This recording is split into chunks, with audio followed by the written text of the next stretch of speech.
Hello, everybody. Hello. I'm so happy to see you. Welcome to Fast and Fabulous, where we share hybrid engagement strategies. In the past, you may have attended, and it was virtual engagement strategies. We are focusing on strategies that will work both in virtual and in a hybrid setting to meet those flexible instructional needs that we have as teachers. There is a QR code that you can scan, or you can grab the link from the chat for this presentation. It is full of resources for you with strategies we've covered in the past, and it'll be a place to come and find strategies in the future. So welcome, we're so glad you're here. The slides are giving her trouble, that's okay. So we're gonna start off with a collaborative coding activity. And Rachel, I can pull it up and share if you would prefer. Okay, in this activity, we are demonstrating hand signals. And coding is a great way to introduce hand signals because students are so interested in making the code work. And I particularly love code.org for our elementary students, even into middle school. And in this example, we are using block code, and the goal is to get BB-8, who is our little white and orange robot in the top left corner, to a piece of scrap metal on the right. So I would introduce this as an activity to students where they have to use signals to show which way they want BB-8 to go. It is important to know for you as the teacher, left is right and right is left. And so you need to make that switch in your head when students are engaging in it. But you can use hand signals throughout your lesson. The question is, how do I get my students to really start using them? How do I get them to turn their camera on and make that leap? And I have found through my experience as a technology teacher and as a classroom teacher that coding is one of those examples, particularly with BB-8 or with Flappy Bird, Angry Birds, or, oh my goodness, there's one they love so much, oh, Minecraft. With those particular codings where the characters are moving across the screen, students very much want to show that they know how to code and troubleshoot as well. So we're gonna try this out. So right now, looking at BB-8, and how he's going to get to that scrap metal, which direction do we need to go? I see we're all pointing the same way, we're pointing right. And how many times does BB-8 need to go that way? All right, so Rachel, who is our pilot, is going to have BB-8 move 2 times to the right. And then we will run our code and see if it works. That was really easy, but Rachel, if you'll move to level 8 using the dots at the top.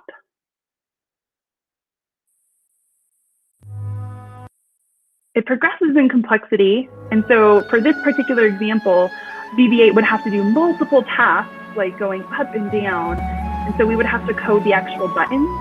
And I like this as a particular example because students will, the music is very lovely is what I should say. And so I recommend this as an example to get students to turn their cameras on and to really engage in the up and down using hand signals and to use them throughout your lessons. I particularly like it for number talks where they can say if they agree or disagree and how many strategies they have. And that was featured previously in Fast Fabulous, our virtual series, and I will show you how to find those strategies in our slide deck in a moment. So that's code.org. Okay. So another strategy I want to feature right now is a collaborative reading strategy. And I like this one for a class where the teacher would read the words in black, and you're going to have students really focus on the keywords, and they are going to, everybody, unmute at the same time and read. And in this scenario, students do not have to turn their cameras on, and everyone's talking at the same time, so they don't have to worry as much about their voice being the only voice. And it will sound like chaos, except to the students who are hearing themselves read. They will hear their voice, and they'll be able to associate the keywords with the definition. So we're going to try this now. I will read the black words, and everybody's going to unmute and read the purple words. So I will pause and leave the room for you to read those. In education, student engagement refers to the degree of attention, curiosity, interest, optimism, and passion that students show when they are learning or being taught, which extends to the level of motivation they have to learn and progress in their education. Thank you, everybody, for engaging with that with me. And so we find that in hybrid education, engagement is critical. It's going to help you maximize your time. And the theme really for today as we look at whole group strategies is what are the means of participation for my students in this particular lesson? And so when we're sharing activities like that reading passage, it wasn't just me, the teacher, reading. The means of participation was students reading the key words that they're going to need to focus on in the lesson. The means of participation when we're doing the collaborative coding is students using hand signals to problem solve and to actually communicate what they would like to say non-verbally and in a different way. So when we vary our means of participation, we are going to see increased engagement in the hybrid setting, and that's what our strategies are focusing on. So on the next slide, Rachel. I wanted to highlight for you the strategies that we've already worked on. And again, we are focusing on whole group. How are all of my students participating in this lesson today? We showed collaborative coding, but we're going to also share goals and celebration next, a guess who game, and mystery matching.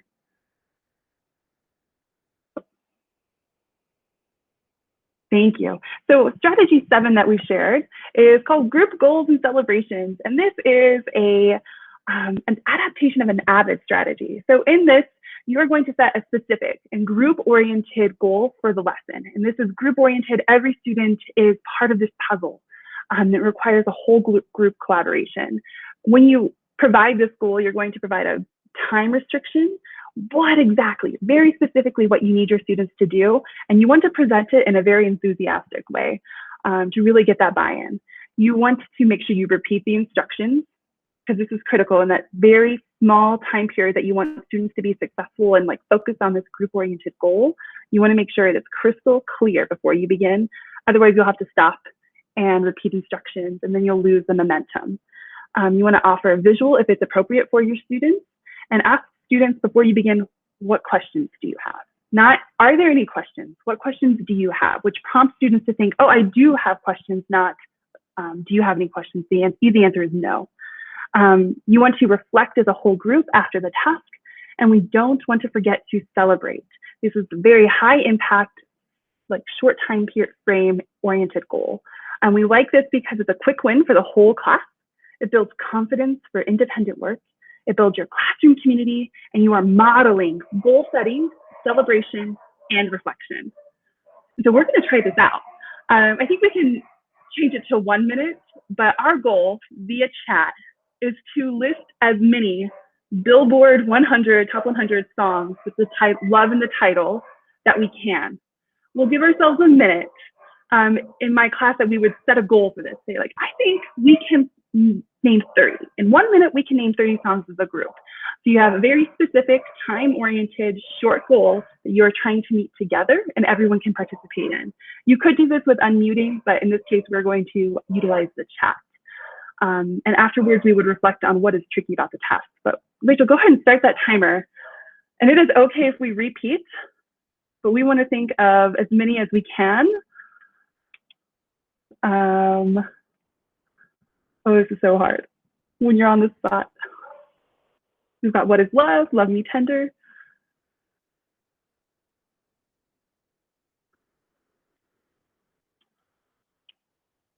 Love is in the air.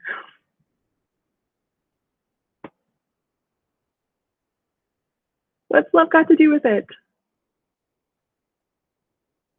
Oh, my brain is freezing.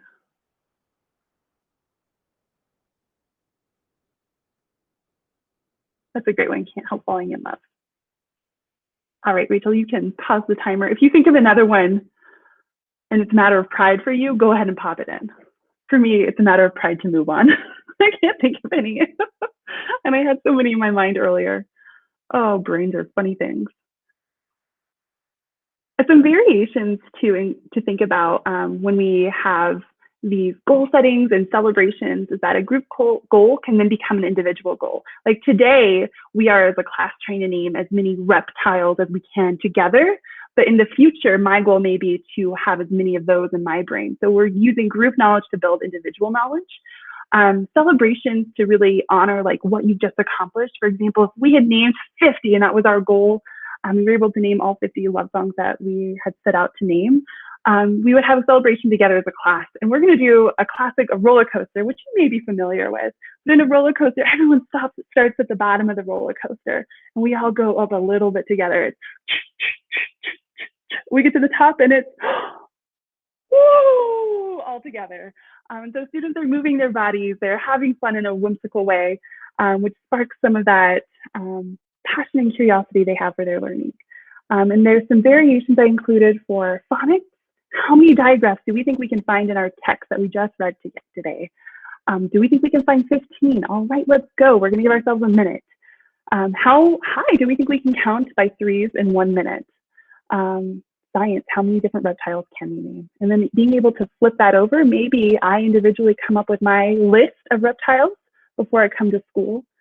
And then when I'm at school, our goal is to create that list collaboratively together. Or if your model is a synchronous model, your students at home can be engaging through Meet in the same way. So depending on a hybrid model, there are other ways to engage your students who are at home and in school using our group goal setting. Maybe they're doing the work beforehand and coming in and then doing it all together.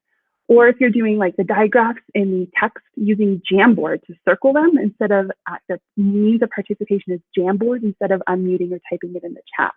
Another way would be using Flipgrid. All right, I'm going to read for you on my Flipgrid how many digraphs I found, and I'm going to record it on a piece of paper. And then I'm going to watch the videos of my friends, and I'm going to see who got the highest number, who got the most digraphs. And that is goal setting with celebrations. Some variations of celebrations are included. The cowboy hat would be a yeehaw altogether. A waterfall with a more calming one, our sparklers. And then students love the firework. They go clap and yes, exactly. And having students choose the celebration is also another way to engage them in the goal setting. All right, thank you very much. I'm going to pass it over to Rachel. Thanks, Kathy.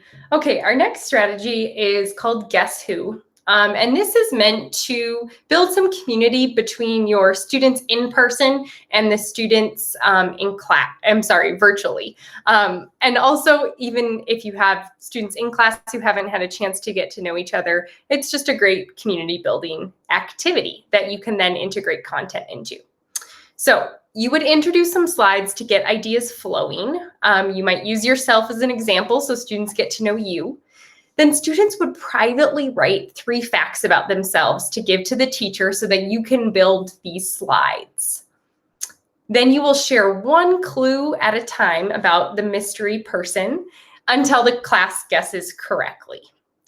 So then you can use this to review or build intrigue into a topic. You can use vocabulary, events, or characters from a story. So we're going to give this a try. And we have some concepts and people here, and we're going to see if you can guess who it is. So you can feel free to unmute or use the chat to give your answer here, but I will give you 1 clue at a time. Okay, this is a person, I will tell you that. This person loves cheese pizza. And I will also tell you this is a person you probably know in this space. Okay, it is not Chuck E. Cheese, but I bet they do love cheese pizza. Okay, this person's favorite author is Gail Gibbons. And you may have seen a beautiful baby boy pop up on this screen from time to time.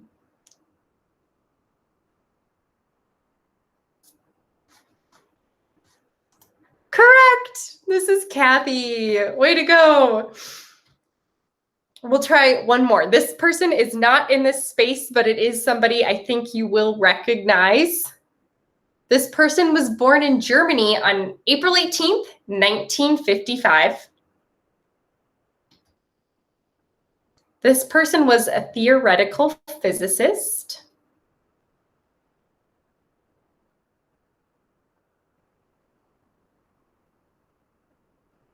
E equals mc squared. Einstein, great. Okay, I think we have time for 1 more. Okay, so this is now a concept. It's a polygon. It has 3 sides.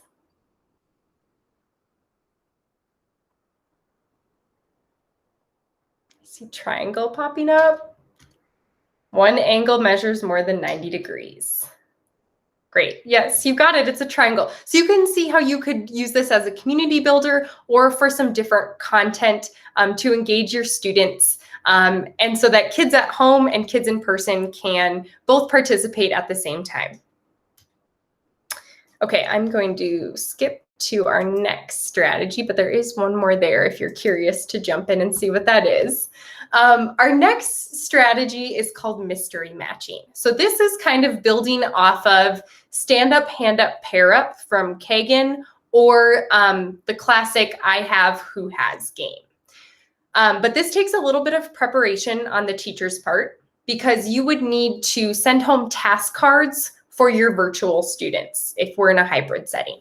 So you would want to make sure that group A has a task card that matches with somebody from group B so that their partner is opposite in environment. And then in a virtual synchronous whole group lesson, you would call on a student to find their partner on the screen. So this again can be a community builder. Students could share information about themselves, or you can do connections to content. So I'm going to give an example of what this might look like. Actually, let me stay on this slide. So Kathy and I have definitions here. And Ashley, if you don't mind, I'm going to pick on you to be my student. Your word, we're trying to define a word, and we're going to try to define student engagement. So Kathy and I have possible task cards here with definitions. Okay. Which one of these, who is your partner? Who has a better definition for student engagement? Oh, no pressure. Catherine? Yes, we stole that right from our beginning slide. So imagine if you, Ashley, were the person in class, you would just walk up to the screen and point to your partner or name them out loud so that you build some connection with those students who are at home learning on the virtual screen.